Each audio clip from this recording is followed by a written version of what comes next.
Alléluia, alléluia, chers internautes de Chauffeur Presse TV, Namasté, je vous salue. Aujourd'hui, 8 mars 2024, Journée internationale de la femme. Et le thème de cette année, c'est investir en faveur des femmes, accélérer le rythme. Alors, nous avons choisi aujourd'hui, 8 mars, de faire un tour au siège du Parti Les Démocrates pour avoir l'idée, ce que pensent les femmes politiques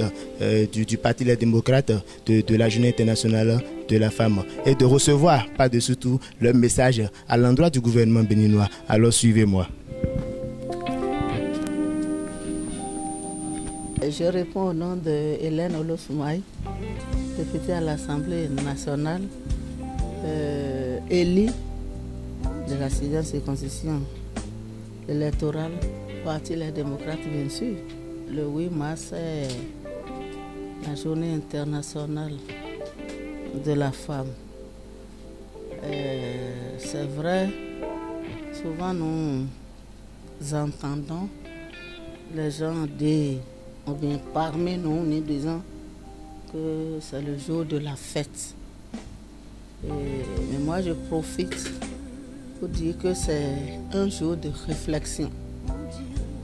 un jour de faire savoir aux femmes, à la gente féminine, que c'est un jour de débat, un jour d'échange, une table ronde pour savoir, pour expliquer mieux à nos sœurs, à nos chères mamans, à nos chères femmes, que la femme doit s'assembler à ses semblables pour discuter de son épanouissement et de discuter ensemble pour voir quels seront les apports de solutions pour les unes et les autres. Le conseil à donner aux femmes, c'est de ne pas se mettre en marge. Souvent nous nous mettons en marge, nous nous tâtonnons à chercher à régler nos problèmes nous-mêmes. Or, ce n'est pas ça. Il faut se mettre ensemble. L'État doit nous mettre au cœur des actions de la nation pour sa prospérité. La femme, celle qui garde la maison, celle qui garde le foyer. Et l'État nous veut, l'État nous appelle pour aussi, autant que nous gardons nos maisons, autant que nous gardons nos maisons, nous gardons nos foyers, nous gardons nos ménages. L'État en a besoin. Nous devons nous mettre avec beaucoup. Certains hommes aussi le font pour faire décoller notre nation. Nous devons nous mettre ensemble parce que c'est ensemble qu'on est plus fort. Je lance un appel à nos mamans, à nos sœurs, de se venir, de se mettre ensemble pour fléchir les genoux, pour intercéder pour notre nation.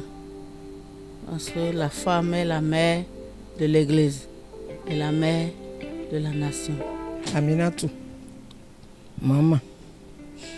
Okokomini, Okelana, Madame Okelana Aminatou. Mo jẹ́ olórí àwọn obìnrin ní Àjàrà tá a jọ máa ń sọ̀rọ̀ ìlú, a jọ máa ń sọ̀rọ̀ bí tí gbogbo àgbáyé tínú ṣètò tá a ní fọkànbalẹ̀ nílùú nínú ẹgbẹ́ LD Les Démocrates. Ọdún ìjọ mẹ́jọ oṣù kẹta ọdún tá a wà. Ọjọ́ náà jọjọ́ kan tí àwọn ọ̀jọ̀gbọ́n wọ́n fún wa, wọ́n fáwa obìnrin ní pé ká fi máa ṣàríyá. Àríyá báwo ni? Kì í ṣàríyá pé ká ṣe ohun tí ò sí,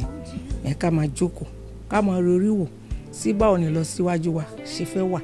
báwo ni lọ síwájú àwọn ọmọ wa ṣe fẹ́ wà, àwọn ọkọ wa ní ìlú náà, ìlọsíwájú ìlú náà báwo ló ṣe fẹ́ lọ. Kí làwa obìnrin à ń fẹ́ gan-an kí wọ́n máa ṣe fún wa, kí wọ́n máa kà wá kún ń pé àwọn obìnrin wà ń bẹ̀ o wọ́n mú ọjọ́ nìkalẹ̀ ń pé ìjọ ọjọ́ yẹn àwọn obìnrin bá ti jáde gbogbo ohun tó jẹ́ ẹ̀dùn ọkàn wa a máa sọ fún ìlú a tún máa sọ láàrin ara wa pé báwo la ṣe máa múra wa gbà tí wọ́n fi máa mọ̀ pé a wà ń bẹ̀ tí wọ́n ní mi àfọwọ́rọ́ wa sẹ́yìn. ẹ̀mí yọrọ fún àsìwò yẹ tán bọ̀ ẹ̀yìn ló kó dé náà tónú kan náà yọ̀ ń lẹ̀ tó commune sẹ́mi kó jí tán journée internationale de la femme azayine lo président wa kana yina mia eyo azayine madona yi président to mi union le sin ai habe azayine do na yi azande bo mi union le mi do na le nu kon susu na nu kon yiyi mi u de leton nu kon yiyi we do mi tonton nu kon yiyi vi mi ton leton kodo nu kon yiyi to mi ton meton po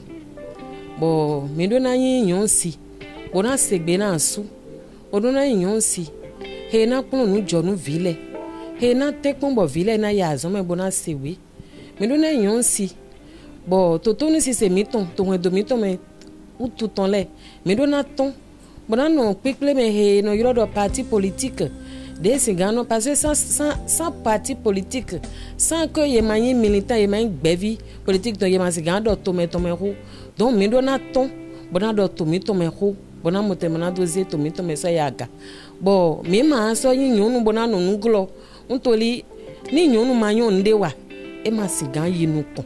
to mi do na yon ndewa mi do na plon de azon wa ya mi do na do na yo po mi ton le bo ni azon pe plon sigan ko do na plon azon ni we ho me yi do na yi we ho me no me yon le mi do na de ta ton toli pola ko we yin mi ni mi ma tin to nde me nlo ma no vivi nto di do na iya chele ma ko chele no vi chele o vi chele nando di dona eto gan he me dino nyonsi no sisi we nyonsi madona yinde bana no zeide bana do kokko ntoli nyonsi de tinto ma wume ni ye mwe e do anyo do me ke tinto ma wume nugbo bo mi do na no de afo eton to file po to gan wole kubin to wede pepe nu na nu kon yiyi we do mi to ntoli ni mi ma to bi bayi ya na no kan bi o mi do amisa te ka yiwe wote ma o te ka sen we wote don mi do na tin to acheji to gan wole po me bona no se ma o gbe bo nde pepe de mi na bayi mi no yoro ma wo de mi bo mi aso na so mo ye kan ne jib na to iduna yon si le do na e mo de to mi to me te gbe ya na me le po ntori nu e ma o juro nu e ji e yon si juro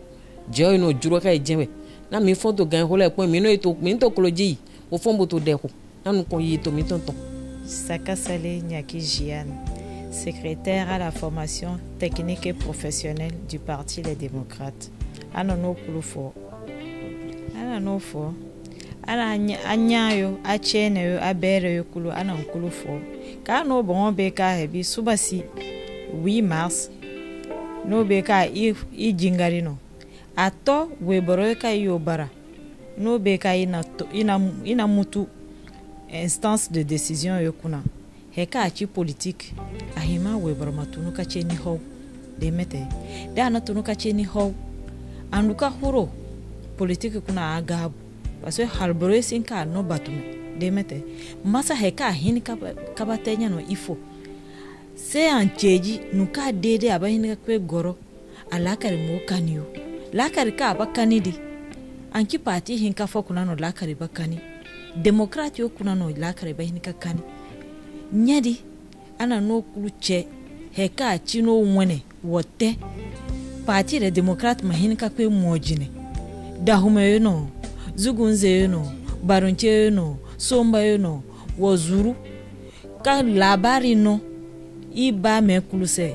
I andurinya kuluse ka parti fogono bene kuna kanchi parti les démocrates dem bene chi parti les démocrates wo beka yayi boni parti no deno beka no ba yayi boni seni wo hura parti kuna deno bene hura parti kuna no beka mojine no kwe sakulu aganana no ware heka chi webro seni halbro seni ka senite webro yaba hini ka senite donc ahima iyo kai chi weboro intunu ka kei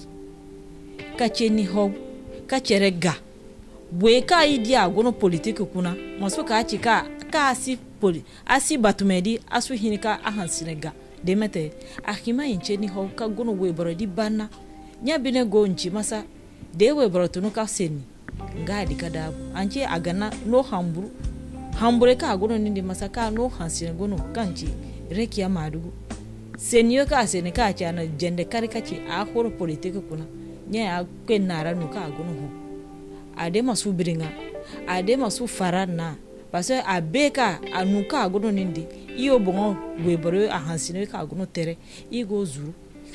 anso tamaka ina nam nuka gono nindi bo fasu go honwaga I kulu go honwaga gana suba ka achi wi maso adebama heka ibate aga ama bongo na heka ibate andua bani na lafia nuka gono. Je suis Madame Dancy Roland Edwige Maougnon. Je suis la secrétaire aux affaires féminines de la 19e circonscription électorale, c'est-à-dire les communes de Porte-Novo, Semen-Podi, Adjara et Agégué.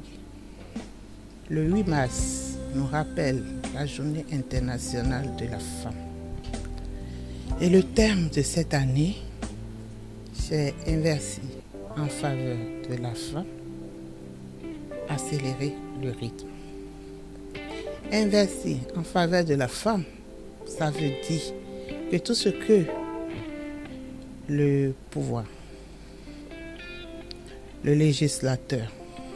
et autres font envers les femmes n'a pas encore atteint le niveau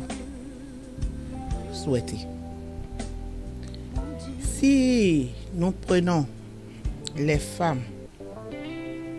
députées qui sont à l'Assemblée nationale, sur les 109 femmes, nous avons à peine 29 femmes. Si nous prenons les femmes mères, vous pouvez savoir que c'est la minorité, il n'y a que 2.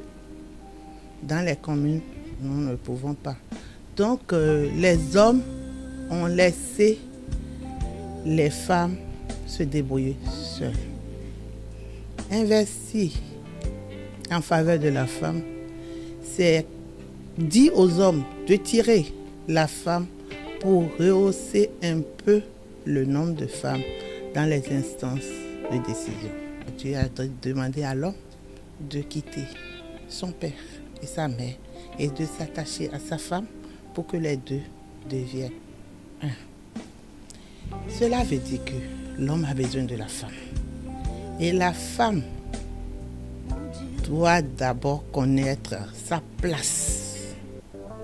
Ça ne veut pas dire que la femme ne doit pas se soumettre à son homme. La femme doit se soumettre à son homme. La femme doit respecter son homme. La femme a besoin de l'homme aussi bien dans la vie sociale que dans la vie religieuse. Sans l'homme, la femme n'est rien. Et sans la femme, l'homme aussi n'est rien. Souvent on dit, derrière un grand homme se trouve une femme. Je n'ai pas encore entendu dire que derrière une grande femme se trouve un homme. Ben, c'est ça, c'est les non-dits. Alors nous les femmes, mon conseil c'est que avant de faire la politique, nous devons associer nos maris. Nous devons leur demander la permission avant de faire quoi que ce soit. Ils doivent être nos premiers conseillers. Sans l'homme, la femme n'existe pas. Et sans la femme, l'homme n'existe pas. Honorable Humenu Denise Maougnon, Berkeley Dokpo, oui, Maston, mais maintenant, laissez la journée internationale de la femme. To plek mais Bénin avec Badi Blebou. Mais maintenant, les niais cadre yon, vie dit que belos yon mais été. Mais po si oui, oui, les gouvernements c'est azando po, ouais dans le mon coton. To mas l'homme et do oui mas. Mas l'homme kakani do fo, au kwe yina mais maintenant les. Do Bénin avec Badi na ik be wan se do ya che mlan hoche novice ovice le eti to benesi ayi gbaji le do nyɔnu en dze do dzema to nsɔnde me emlɔ vivi donc ye me kponi kudo o xwe to benesi ayi gbaji kpodo to circoncision me tron ye do fɔtɔntɔ wɔ yin circoncision me mi tron bo mi do tin to deme lesin agbaji to egbe bo to deme no yin donc mi do ndo 15e circoncision électorale si yon le kpo bo so do ndo baba mi ton le do ele no accompagner mi we egbe sunu mate we lo gbe mi lo si ayin donc mi do ndo yo su ma won e do ele to godo ran mi me mama le bo we lo dron yin dudu oui mas lo e je do vendredi si azan bo mi me de yon leader de le na ho mi de le ple na do sesin we na do ze tem do po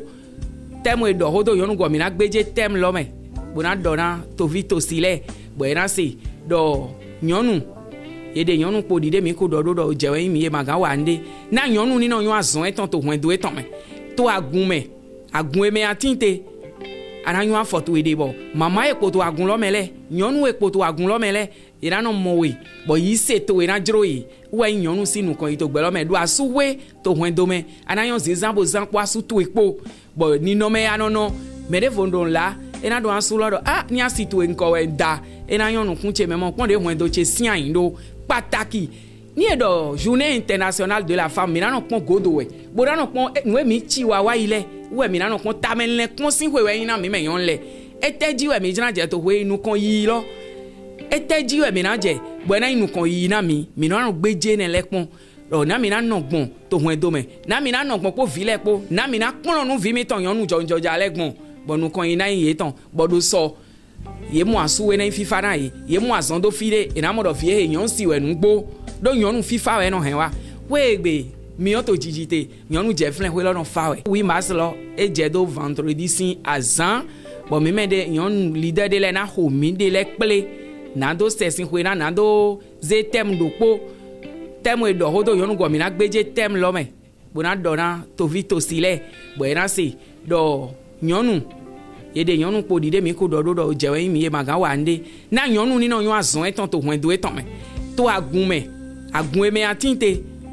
ana yon afoto we de bo mama e po to agun lo mele nyonu e po to agun lo mele ira no mowe bo yi se to ira jroyi we nyonu sinu kan ito gbe lo me do asuwe to hwen do me ana yon zizan bo zan po asu to epo bo ni no me anono me de fondon la ena do ansulo do ni asitu enko we da ena yon kunche me mo pon de hwen do che sian yin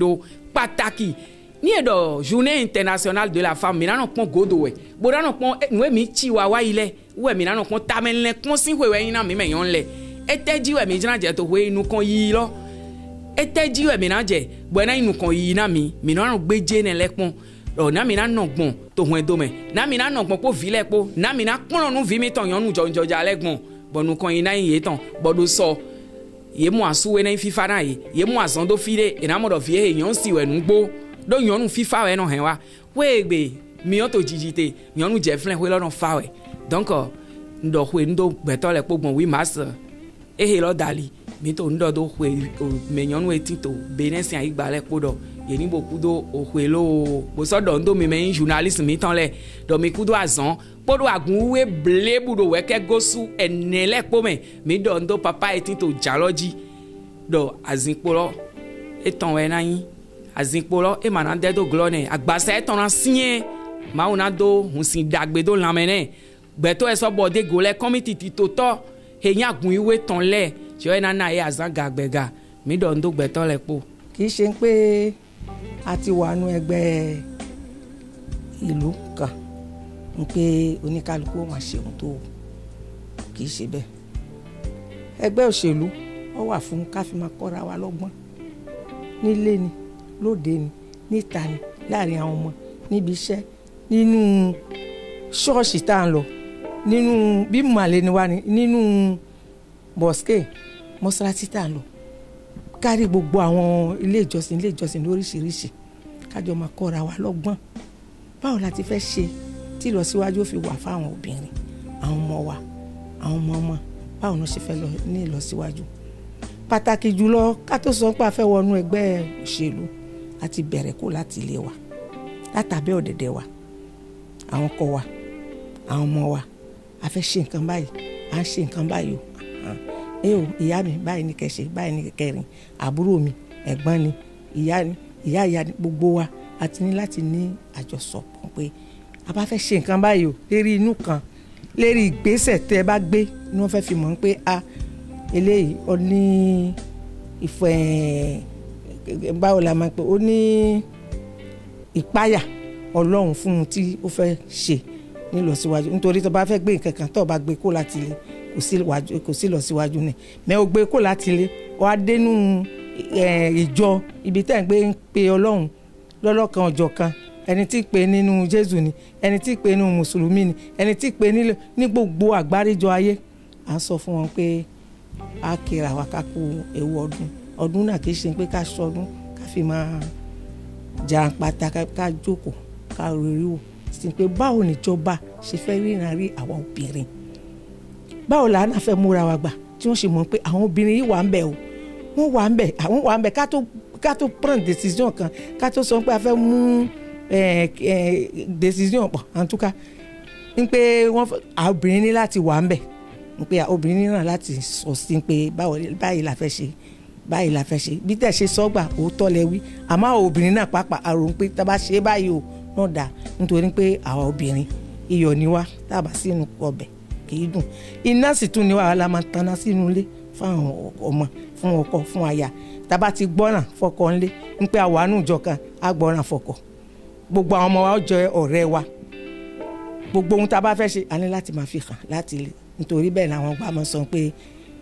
àti ilé la máa gbẹ́sọ̀rọ̀ fi dóde á ti wà dáadáa ní ilé wa náà ká wá bọ́ síta ká sì máa fún àwọn ọmọ lọ́gbọ́n tí wọ́n fi ṣe ìgbésí ayé wọn tí ìgbésí ayé tí wọ́n náà fi lọ síwájú èyí táwa ń ṣe bọ̀ báyìí là ń ṣe káwọn ọmọ náà ráyè fi gbọ́ràn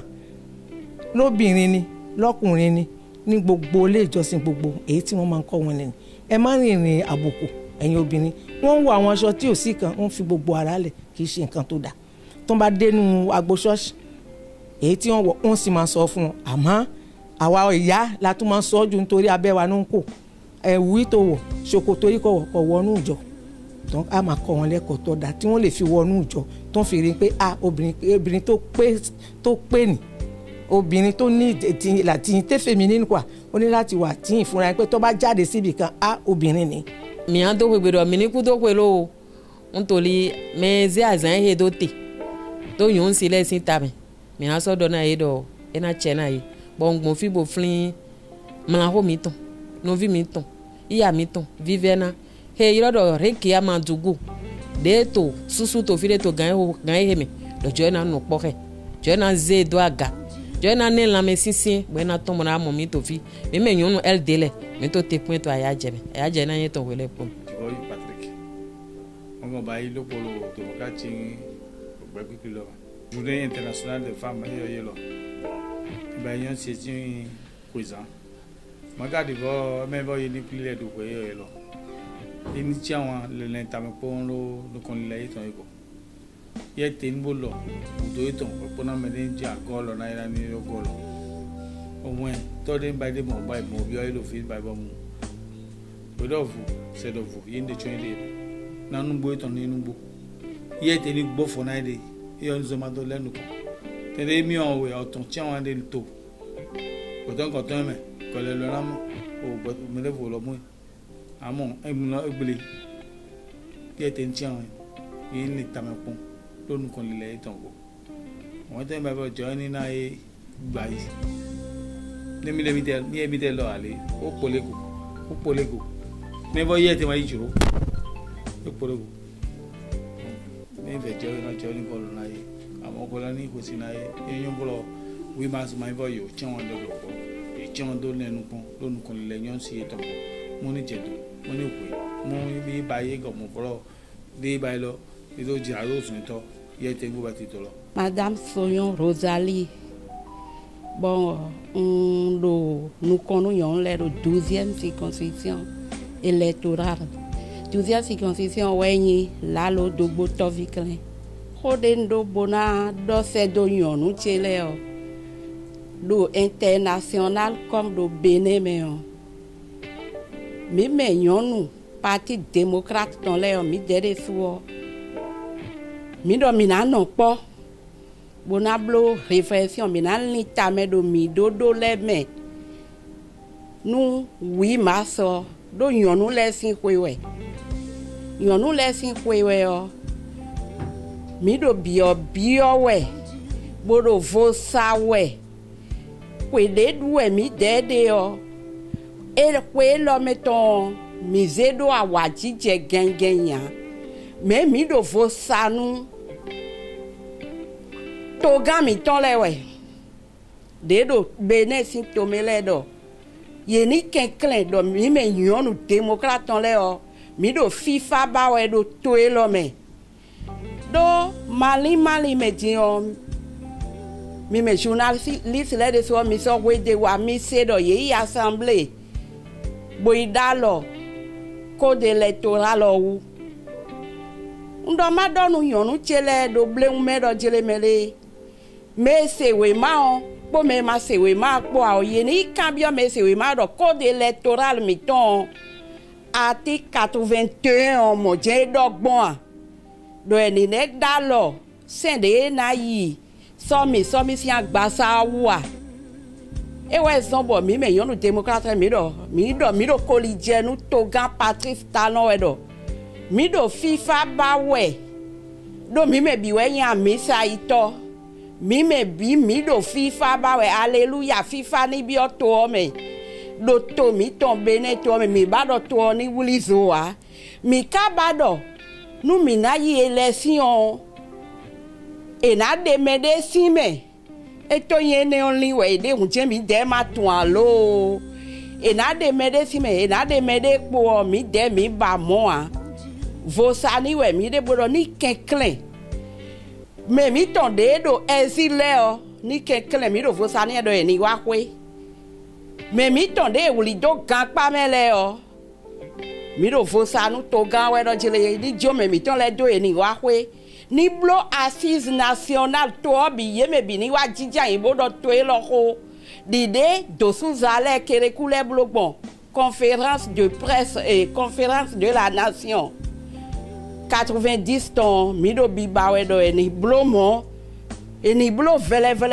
to ma fami me yon le mi ma si no to me ne donc FIFA kere ba we mi dede do to me bo mi do gbe wanyi se do to gan we trala do niblo assise nationale nu me yan se do gbele ni wa kwe me do kan pa mele bi ni to nu eni jija yin bo do to e lo ko nu e ma chite bo do na de me lo si me bo me lo na yakogbe a me lo ma na yakogbe a do article mi to 81 e do mo do sen do me a e te na yin me de o we aton na jija yin pohun bo no ho me bo le vodo e na da lo sen we na vo pa sen we na blodo bo me de le de député de voter les mi kenklen mi do kenklen donu mi we FIFA ba we mi me yon le mi de do to me e glo mi ni référendum bo mi na pon do jele me le ko nte ba we yon le de aji